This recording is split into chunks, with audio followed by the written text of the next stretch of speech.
Suivons à présent le témoignage de Papa Jean-Nicolas. Madame Antoinette Sassou Nguesso, épouse du chef de l'État, chers parents, mesdames et messieurs, chers enfants, maman Valentine Zinzé, papa Marcel Niadi m'ont fait une fois de plus aujourd'hui l'honneur de prendre la parole sous leurs bénédictions respectives pour un ultime témoignage du haut de cette tribune. Et devant vous tous ici réunis, en vos grades et qualités, dans cet espace aux vibrations religieuses, à l'occasion de ce tragique événement douloureusement ressenti par la grande famille Gomez. L'espace religieux, disais-je, d'entre Dieu et les hommes, où les chants funèbres en nos cœurs meurtris et de nos voix éprouvées se confondent dans nos pleurs avec des larmes toujours chaudes puis sèches sur nos joues compatissantes afin d'encenser et magnifier dans toutes ses valeurs culturelles, toute sa splendeur spirituelle, cet ultime passage dans la pièce d'à côté de notre papa, grand-père, arrière-grand-père, oncle, frère et ami, Louis Gomez. J'espère, une fois de plus, qu'en acceptant de remplir ce fraternel devoir, vu la dimension sacrée de l'événement, tant sur le plan spirituel que familial, être à la hauteur de vos attentes, Papa Marcel, Papa Henri, Maman Aimée, Papa Owandou Béré, Yaantou. Permettez que je vous nomme ainsi, comme nous l'enseigne notre tradition à Poto-Poto, Tonton Boda, Alexis Vincent Gomez, et j'en passe. Être également à la hauteur des attentes de l'auditoire, diversement sensible, ici présent, venu expressément d'un peu partout de ce monde, afin de rendre un dernier hommage mérité à cet homme atypique, ce messager des temps modernes si précieux à nos sens, parce que véritable apôtre et fervent citoyen du monde que chacun de nous a bien heureusement connu. Mesdames et messieurs, mes sœurs et frères, une fois de plus, la mort a visité notre famille. Celui que nous appelions affectueusement papa, tonton Pépé Frangin, Louis Gomez, n'est plus. Notre Dieu miséricordieux, omnipotent et omniscient, l'a libéré de souffrances de ce monde et l'a reçu dans la vie sans fin, pourtant très proche de nous.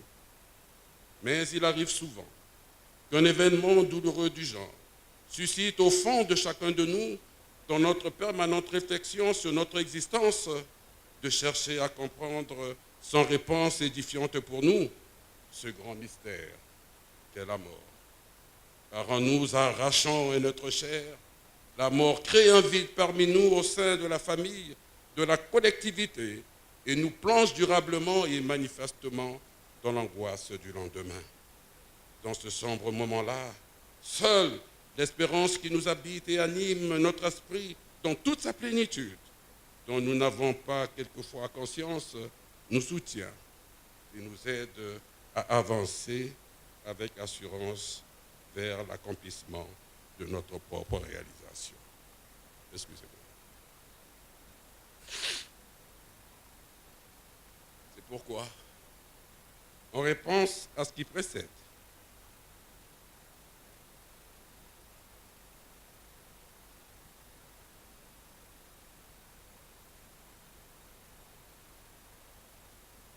permettez-moi de citer cet illustre personnage disparu il y a des lustres, qui a dû faire en songe la révélation suivante qui nous est familière, que je cite.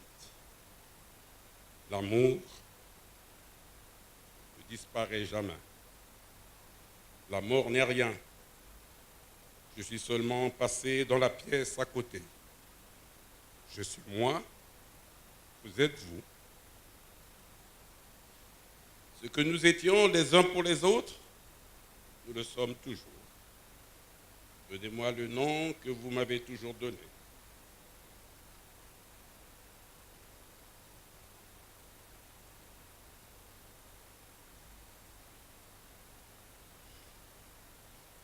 Parlez de moi comme vous l'avez toujours fait.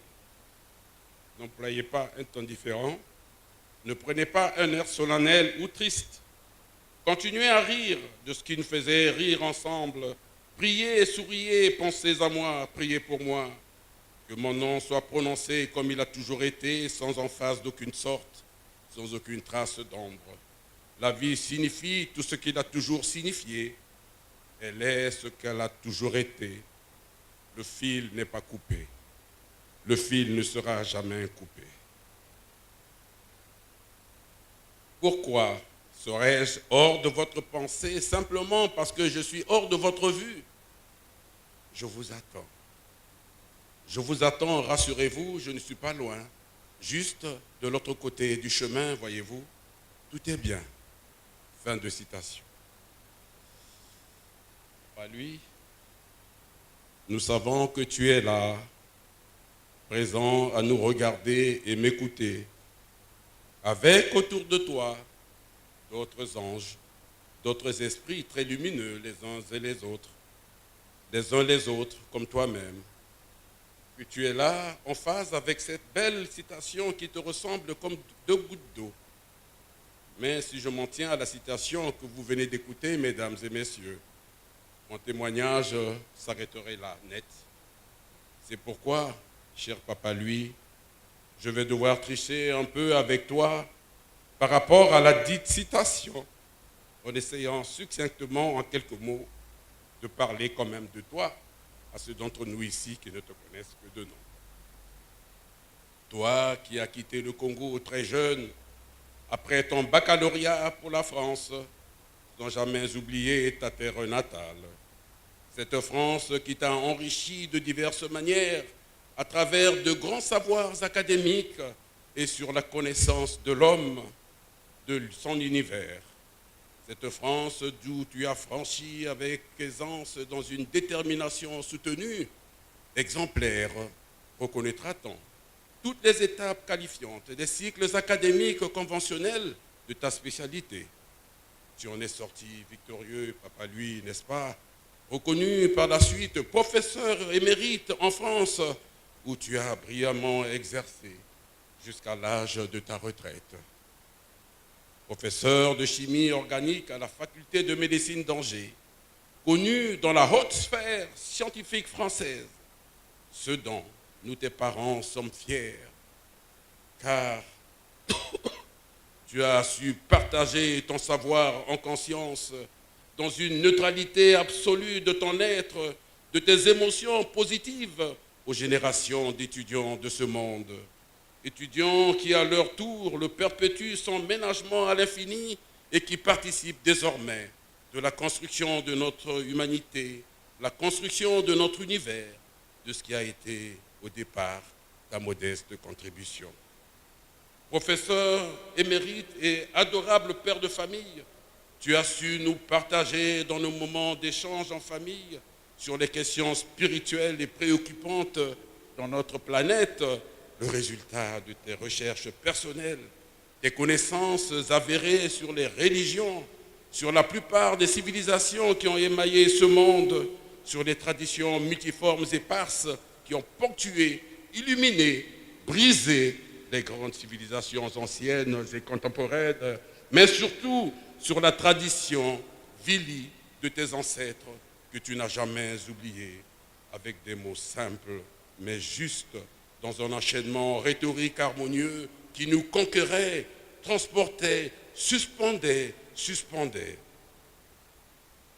Ceci nous laisse sous-entendre ton niveau élevé sur la connaissance de l'homme et de son environnement qui a impacté positivement sur ta propre vie d'homme simple ici-bas, d'incinération de ton corps, tel que tu l'as tant souhaité de ton vivant, loin d'appartenir à notre culture traditionnelle africaine en général et congolaise en particulier, nous en dit long sur la nature de ta personne culturellement hybride.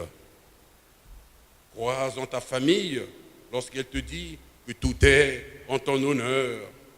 Cette France, papa, lui, dans ses discrets recoins d'initiés, véritables creusets de lumière, gardiens inconditionnels de moules de valeurs essentielles qui t'ont façonné en te faisant militer et grandir volontairement et progressivement dans les sentiers divins de l'humilité et du désintéressement qui s'identifient fortement en toi. Discrets recoins que tu as découverts dans ce pays, la France, qui t'ont fait renaître de nouveau pour faire de toi un homme simple, d'une vive intelligence, mais, semble-t-il, ami des riches et des pauvres, pourvu qu'ils fussent vertueux. Mesdames et messieurs, malheureusement, le temps nous est compté, car j'aimerais poursuivre davantage sur la vie de notre papa, cet humble personnage de grandes richesses humaines. Mais le temps nous est compté.